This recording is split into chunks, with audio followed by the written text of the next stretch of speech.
یادتونه دفعه پیش ما قاشق نقرمون رو سیاه کردیم؟ اگه هنوز ویدیو رو ندیدین من براتون بالا لینکو میذارم.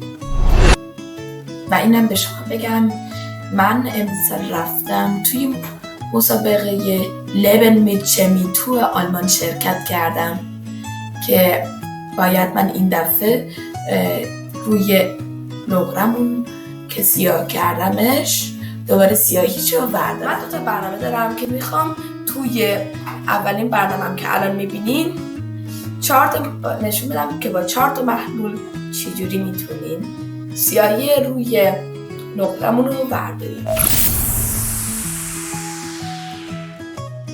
توی برنامه بعدی یعنی ویدیو بعدی من به شما میخوام نشون بدم که چطوری میشه با روش فیزیکی و شیمیایی دیگه همین کار رو کرد. سلام، به میرسم با یک دنیا سال. امروز میخوام باهاتون چند تا آزمایش ساده با نقره بکنم. آماده این؟ پس بریم.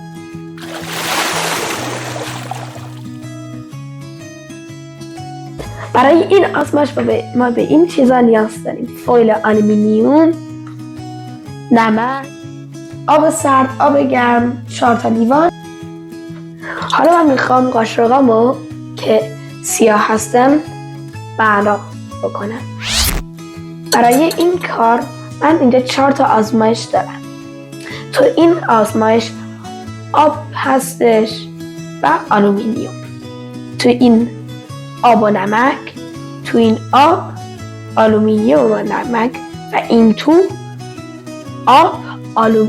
آب گرم، آلومینیوم و نمک.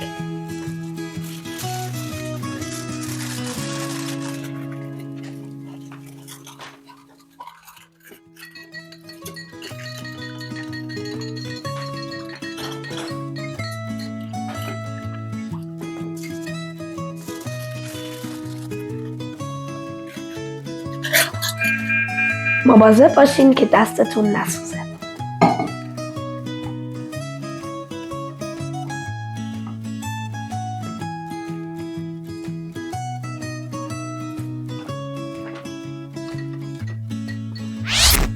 به محض اینکه اینو گذاشتم که آب گرم بودش سریع تاثیر گذاشته، اینم سریع تاثیر گذاشتش و خیلی بوی بدی میده. اینجا من از تا الان تأثیری ندیدم و اینجا هنوز ندیدم. حالا یه چند ساعت وایسیم تا ببینیم چه تأثیری میذارن.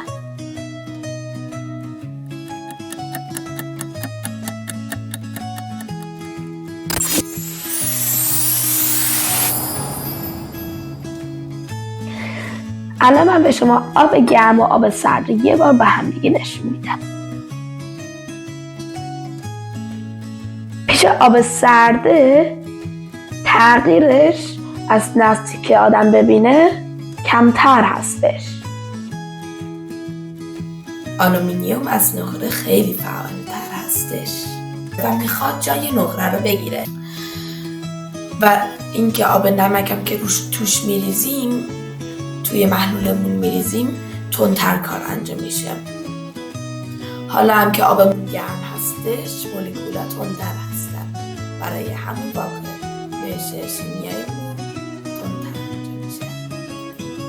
توی برنامه بعد من میخوام به شما 2 تا مرحله دیگه نشون بدم که میتونی سیاهی روی نقره رو برداری.